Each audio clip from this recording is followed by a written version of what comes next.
One of the key worries when it comes to going for a job interview or an admissions interview or scholarship interview is, will I be sharing something about myself that I don't want the interviewer to know, especially when they ask me the question, hey, can you tell me a little bit more about your weakness? That would be a key concern, because if I'm sharing something like a shortcoming of mine, then wouldn't that hurt my chances of getting the job or getting the scholarship or getting admitted into my dream or favorite education institution? So here's the thing. When it comes to this kind of question, the idea behind it is not trying to give a perfect reflection of the self, but rather a progressive reflection of the self.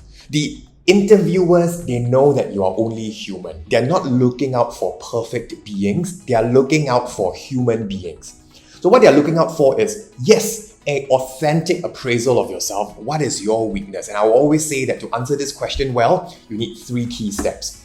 Step number 1 is you want to share with them a weakness of yours. Now, ideally, for this particular weakness, you can choose. We would choose perhaps not a character flaw, but we can choose a weakness that we know perhaps it is possible to deal with, it's possible to mitigate, it's possible to take measures to overcome. Why not a character flaw? Because there's the idea that character flaws tend to be more deep-seated and they tend to be more permanent in nature.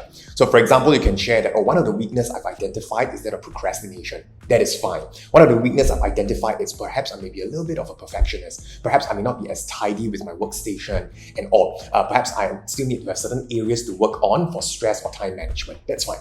Step number 2 is the crucial one, because everyone has weaknesses, but what are you doing about the weakness? That's more important. So step number 2 is, what measures have you taken to overcome the weakness? Now, once you have shared with them that, if you have not taken any measures yet, then you can share what are some of the measures that you plan to take moving forward. That is fine as well. And that is where you then go on to step 3, would be you can share with us how effective the measures have been. For example, you can say that, my teacher saw the improvement in this. My parents saw the improvement in this. My colleagues saw the improvement in this. So have an appraisal, have an evaluation of how effective the measures have been, and you will do very well for this particular question.